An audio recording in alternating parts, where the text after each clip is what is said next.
My name is Laurie Paris, and welcome to She Life. My mother, Catherine Smith Gatormson, whose mother is Catherine Victoria Smith, whose mother is Nancy Smith, whose mother is Marion Mackenzie, named me Laurie Jean. I knew only two of these four women, but I carry their blood in my veins and their memories in my bones. May I speak our collective truth in a way that makes good change in a world that needs great change. The time has come for you and I to take our rightful sacred place in a culture that denies it. This is my story and journey to uncover the truth that supports my right to do just that, no matter the cost.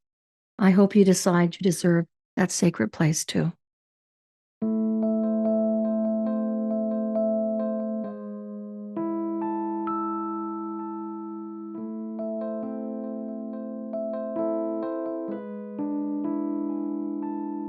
Episode 7, Helena Roerich and a Holy Stone, Part 1.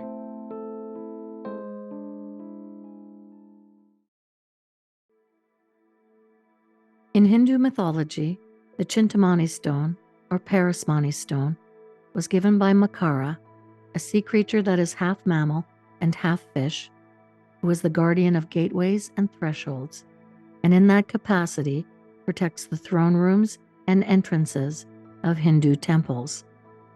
The stones are also obtained from the relics of the Buddha. The Chintamani stone was known as the treasure of the world, a wish-fulfilling stone in both Hindu and Buddhist traditions. Riding on the sea creature, Makara, is Ganga, the goddess of forgiveness and purification, and considered the mother of humanity. She wears a white crown.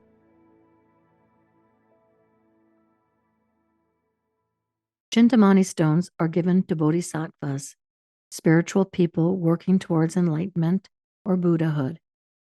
According to the Mahayana Buddhist tradition, bodhisattvas possess traits of compassion, loving kindness, empathetic joy, and equanimity, and have the ability to access transcendent knowledge through meditation and good works. It is also understood and encouraged in Mahayana tradition that anyone can become a bodhisattva and encouraged to work towards that status. Makara, as an icon, captures the state of chaos in the world before the beginning of a new world order. Paramahansa Yogananda, a Hindu monk, yogi, and guru who brought the practice of Kriya Yoga to the West, and whose teacher was Swami Sri Yukteswar Giri, would have a revelation when he received a stone that manifested while his mother was in meditation. She was told to give this stone or amulet to her son Ananta. Upon her death, Ananta would pass the stone on to Yogananda a year after she died. In Yogananda's book, Autobiography of a Yogi, that was published in 1946, he would say, "A blaze of illumination came over me with possession of the amulet. Many dormant memories awakened. The talisman, round and anciently quaint, was covered with Sanskrit characters. I understood that it came from teachers of past lives who were invisibly guiding my steps." Yogananda held this Chintamani stone, this magical jewel that brought him great clarity and eventually led to the foundation of the Hindu practice of Kriya Yoga in Western culture and the founding of the Self-Realization Fellowship in 1920 that still operates in Los Angeles, California today. In Kalimpong, India, stands a stupa dedicated to Helena Roerich, known as She Who Leads, with an epitaph that reads, "Helena Roerich, the wife of Nicholas Roerich, thinker and writer, old friend of India." A stupa that once stood all alone on a hill now sits in the compound of a Buddhist monastery named Sang Dok Palri Phudang that was consecrated in 1976 by the Dalai Lama. Helena lived the last years of her life in Kalimpong, near the future site of this now bustling monastery, until she died in her sleep after suffering 2 heart attacks. She was cremated, and her ashes scattered on top of the Kanchenjunga mountain. Helena Roerich was a writer, philosopher, peace activist, and to many, a prophet who lived from 1879 to 1955. She was also known as Terra Eurosphati, translated as the light of the morning star. Helena bore two children. George was born in 1902 and died when he was 58 years old, and Svetoslav, born in 1904, who lived in India until his death in 1993. According to Joy Kam, a contributor to the blog of zemrinpoche.com, who is now known as Lobsang Choikai, a Buddhist nun, her husband and son admired Helena, and she was always considered the foundation of the Roerich family, as well as their spiritual leader. Always supportive of Nicholas's initiatives and projects, she would study deeply whatever subjects he was exploring. They traveled together often and explored around 40 ancient cities in Russia, searching for places of national history and culture in 1903 alone. Helena was not just a great philosopher, she was an inspiration, a great leader, and a prominent contributor to the world of art and culture. She was the founder and honorary president of the Institute of Himalayan Studies, also known as Urasvati in India. Among her many publications are translations of 2 volumes of Helena P. Blavatsky's Secret Doctrine and a selection of Master Morya's letters known as Cup of the East. She also co-wrote the International Treaty for Protection of Artistic and Scientific Institutions and Historical Monuments, better known as the Roerich Pact, and is still revered around the world for her wisdom and her profoundly spiritual books. Helena was married to artist, writer, philosopher, fellow peace activist, and businessman Nicholas Roerich, whose collection of paintings are well known to the world, including many works representing and dedicated to his wife Helena, including Agni Yoga, painted in 1929, She Who Holds the World in 1933, and the painting She Who Leads in 1943. In the same year Nicholas painted Agni Yoga, he was nominated for the Nobel Peace Prize by the University of Paris. He would receive 2 more nominations for the prize, one in 1932 and again in 1935. Sina Fosdick, the closest disciple of the Roerichs during their lives, said of their marriage in her diary that was published in a book titled My Teachers, Meeting with the Roerichs. During walks, they always hold each other's hand. They love each other so beautifully. There is so much tenderness between them, so much sensitivity and understanding, such devotion in their eyes when they look at each other. I have never seen a more beautiful and harmonious love between husband and wife. On the Upper West Side of New York, in the borough known as Manhattan, is the Master Building, an Art Deco skyscraper built by Louis and Nettie Horch for their master Nicholas Roerich and his inspirational life partner, Helena. Construction began in 1928 and was completed in 1929 and is located at 310 Riverside Drive, a very scenic thoroughfare running parallel to the Hudson River and Riverside Park. The Art Deco style of the Master Building became popular in New York architecture after the Paris exhibition of 1925. The 29-story skyscraper was originally designed as an apartment hotel that included such amenities as a restaurant that provided room service, a museum and office space for the Roerichs, and a 300-seat auditorium for events and lectures. Helena and her husband are still well known and respected in Russia, India, and the United States for their contribution to these 3 countries, and Nicholas is given recognition for having strongly influenced the American government in adding the all-seeing eye to their $1 bill. Almost 100 years ago, in October 1923, 6 years before they were to move into their new museum and offices in the Master Building on the Upper West Side of New York, the Roerichs received a small box at the Lord Byron Hotel in Paris with no return address. The sender only wrote, at the request of MM. MM supposedly being the initials of Master Morya, the ascended master of the White Brotherhood that was guiding the Roerichs in their spiritual practice. The word white refers to the radiant light that emanates from these masters and not to their race. The simple pine box was delivered by a Bankers Trust courier, a bank that had recently opened in Paris in 1921 on Place Vendôme, where the Hotel Bristol had once been located.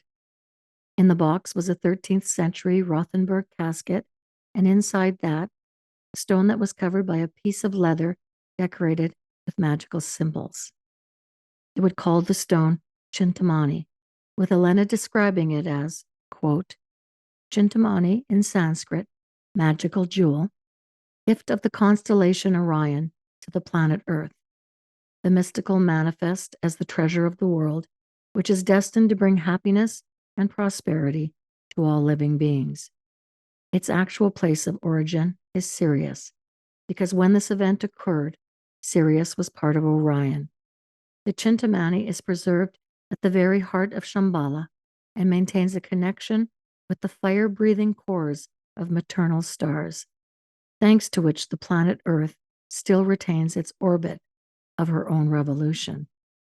A fragment of the Chintamani can travel around the world if the 7 great teachers make a unanimous decision to put it into the hands of their messenger, who is destined to carry out a historical mission. And then the fragment returns of its own accord and merges literally with the treasure that remained always within the boundaries of Shambhala. Unquote. Nicholas Roerich would also name the stone Lapis Exilis, the same name given to the Grail stone in Wolfram von Eschenbach's poem and subsequent book, Parzival. There is evidence that the stone existed, as a photo was taken soon after it was received in 1923 and can be seen in the Nicholas Roerich Museum, now located at 319 West 107th Street in New York.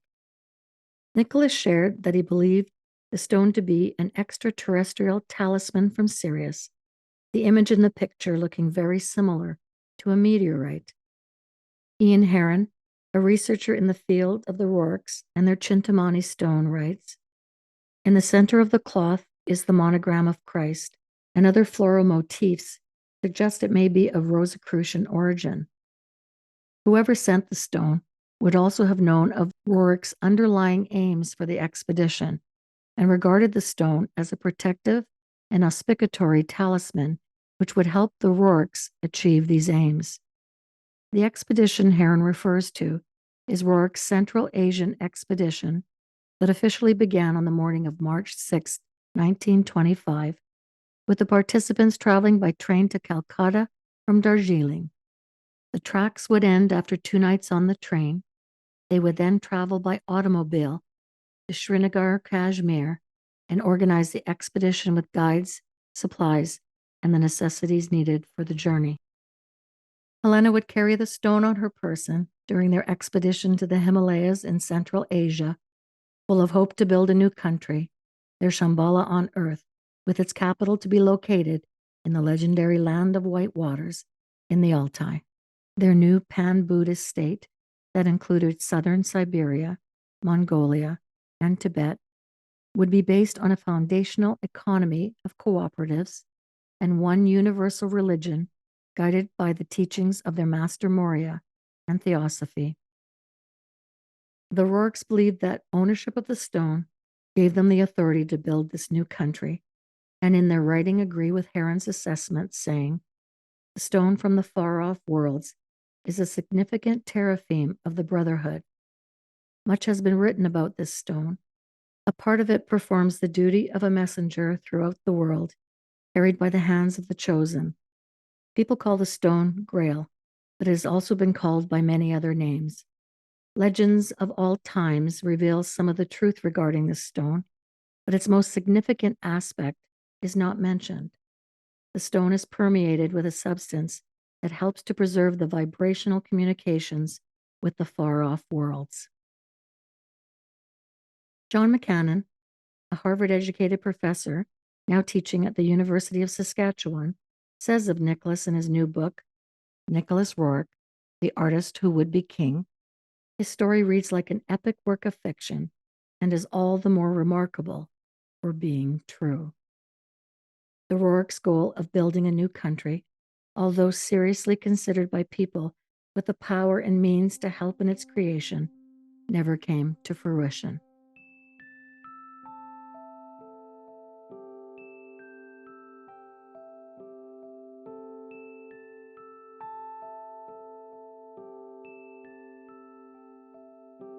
Philip Coppens, a Belgian investigative journalist and author who wrote several books on ancient history and their mysteries, including The Mystery of Rennes-le-chateu, who I previously mentioned in the podcast as having been co-host of Radio Renaissance with friends Andrew Goff and Corian Duraf, wrote a book about the Grail family and the Grail stone titled Servants of the Grail, the real-life characters of the Grail legend identified. Before his death, on December 30th, 2012, from a rare form of cancer, Coppens was a regular contributor on the History Channel's television series Ancient Aliens. Coppens also made presentations about his historical discoveries and lectured around the world. In the foreword of his book, Coppens writes, "First, there is no reason to doubt that the Grail was indeed a magical stone. Second, that the stone was in the possession of the Aragon royal family that lived on the southern slopes of the Pyrenees. Third, that the Aragon royal family initiated, in which they hoped to transform Europe into a Grail kingdom, unite it, and transform into a theocracy in which that unifying power object would be the Grail itself. The goal of the Aragon royal family was similar to what the Roerichs believed they could achieve while in possession of their Grail stone, a Shambhala on earth, or as the Aragon family called it, a Grail kingdom." Coppens' book supports and gives credence to Wolfram von Eschenbach's belief that the Grail existed, and Coppens' final words in the foreword of his book, Servants of the Grail, reads, "The Grail is real." According to Mark Amaru Pinkham, in the International Journal of Humanities and Peace, Volume 21, written in 2005, the Chintamani stone appears to be synonymous with the Stone of Heaven, the Holy Grail manifestation mentioned by Wolfram von Eschenbach in his famous Grail saga known as Parzival, regarded by most Grail scholars to be the most complete and authoritative of the Grail legends. The Chintamani stone fits the profile of Eschenbach's enigmatic Stone of Heaven. Coppens also wrote a book called The Canopus Revelation, the Stargate of the Gods and the Ark of Osiris, about the second brightest star in the sky, Canopus, located near Sirius, and states that the door through Canopus was literally a stargate where man could communicate with and aspire to become gods and enter other dimensions. We know that Canopus is the second brightest star in the sky next to Sirius, and Coppens goes on to say that Canopus interplays with Sirius in such a way that ancient accounts say they control time and evolution. He also shares a discovery he found in a book called Operation Orth, written by Jean Robin, not to be confused with Jean-Luc Robin, the owner of a very popular restaurant and the mayor-elect of Rennes-le-chateu before he died. Coppens writes, in 1989, Jean Robin wrote Operation Orth, The Terrible Secret of Rennes-le-chateu. The book detailed how students of the occult believed that the phallus of Osiris, unretrieved by Isis, as it had been eaten by fish, was known as the talisman of Seth. It was deemed to be all-powerful. Robin's account seems to be a film script for a new Indiana Jones movie. He states that a person called Pierre, a friend of Robin, and a member of a secret organization, was a member of an operation called Operation Orth. The name was believed to have been derived from the pseudonym of Jean Salvatore, or Jean Orth. Salvatore was allegedly the Austrian archduke who visited the enigmatic priest Saunier and donated money to him. The operation was said to have been the locating and the subsequent transportation of a planetary talisman from the cemetery of Millau in the Massif Central. Millau is a dramatic sight to behold and the setting of many French Western movies. It is also the place where the famed opera singer Emma Calvé retired to. Calvé was claimed, again by Pierre Plantard and company, to have been a one-time friend and mistress of Saunière. According to Robin, the talisman was retrieved by a group of commandos who excavated a grave, retrieved a large wooden box, which was transferred to Custassa. Custassa is opposite of Rennes-le-chateu.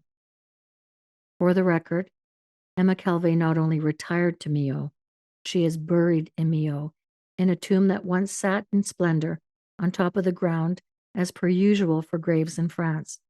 Unfortunately, her tomb was broken into, and the authorities in Millau felt it was best to bury Calvé underground. As we know, Emma Calvé was associated with Gerard Encausse, also known as Papus, the man who reestablished Martinism under the banner of the Kabbalistic Order of the Rose Cross. Martinism is a form of esoteric Christianity and encompasses the science of numbers, symbolism, and dreams, and embraces the Gnostic Gospels. Calvé would become a high priestess in Papus's group of unknown superiors within this Martinistic order. Calvé also studied Hinduism.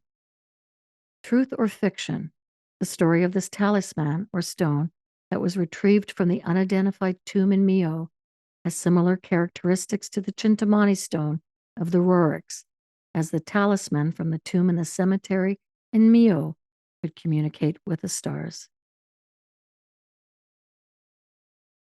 According to John Buchanan in his book Nicholas Roerich, The Artist Who Would Be King, no later than 1905, Roerich and his wife Helena took up a variety of esoteric doctrines and practices, among them theosophy. Buchanan goes on to say, by itself, this was nothing strange. The Victorian era crisis of faith caused Europeans in huge numbers to embrace alternative spiritualities as a way of searching for a soul, to borrow Carl Jung's phrase, in an increasingly secular world. Public figures drawn to such beliefs, whether temporarily or permanently, include Arthur Conan Doyle, the French actress Sarah Bernhardt, the inventors Thomas Edison and Nikola Tesla, the Dutch painter Piet Mondrian, and Frank Lloyd Wright. Russia was part of this trend, and so much in its forefront that, as the historian Maria Carlson has observed, studying the late Tsarist Russia without reference to the occult is like studying medieval Europe without reference to Roman Catholicism. In such an environment, it would have seemed almost more odd not to experiment with mysticism. After the atrocities of World War I, many people were looking for a way of life that did not include the killing of innocents, that did not include gender discrimination, that did not include a church that deemed itself the only way to salvation. Helena Roerich was no ordinary woman. She was a prophet of the goddess who believed wholeheartedly that the time was coming when a world would bend to the understanding of the feminine nature of creation, and believed in her practice of Agni Yoga, the path to mergence with divine fire, was heralding the way of a higher planetary consciousness. Helena believed Agni Yoga was a synthesis of all yoga, the science of personal contact with the divine, and that the fiery age predicted within ancient Hindu scriptures was upon us. She writes in her book, The Leaves of Morya's Garden, Part 2, the mother of the world is manifesting as a symbol of the feminine origin in the new epoch, and the masculine origin is voluntarily returning the treasure of the world to the feminine origin. From times immemorial, the mother ordained achievement. Through the history of humanity, her hand traces the unbreakable thread. Her voice rang out on Sinai. She assumed the image of Kali, seeker behind Isis and Ishtar. The purple aura of the mother of the world bathes us. Great crimes have been committed in the name of Christ, which is why nowadays Christ clothes himself in other garments. It is high time to change the state of the world. By human hands must the temple be built. Helena goes on to share a story of Morya and Christ in stanza 153. During the night journey, the guide has lost the way. I found Christ seated upon a mound of sand. He was looking on as the moonlight poured onto the sands. We have lost the way, I told him. We have to wait and find out the position of the stars. Ray-Sol Morya, why should we bother about the way when the entire world is waiting for us? Then, taking his bamboo staff, he traced a square around his footprint and said, "Truly by human feet." And having made an impression with his palm, he enclosed it in a square, "Truly by human hands." Between the squares he drew what looked like a pillar crowned with an arc. He said, "Oh, how Om will penetrate the human consciousness. Here I have drawn a pistil with an arc above it and have laid the foundation in 4 directions. When the temple is built by human feet and human hands, the temple where the pistil placed by me will blossom. Then may the builders walk my path. Why wait for a path when the path is before us?" And standing up, he erased with his staff everything that he had drawn. When the name of the temple is uttered, this image shall appear. As a reminder of my constellation, a square and 9 stars shall shine above the temple. The sign of the foot and the hand shall be inscribed on the cornerstone. That is what he himself said on the eve of the new moon. The heat of the desert was great. The star of the morning is a sign of the great epoch, the first ray of which will flash forth from the teaching of Christ. For who is to glorify the mother of the world, if not Christ, he who was belittled by the world?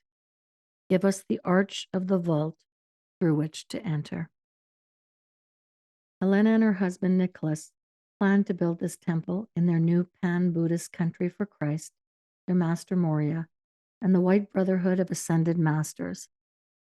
Although it did not come to fruition in their lifetime, my dream of the goddess Isis being unbound from the cloth that kept her captive in the early morning hours of September 28, 2015, just 60 years after Helena's death and 90 years from the start of their Central Asian expedition, may symbolize the beginning of Helena's prophecy of a world where the feminine nature would lead.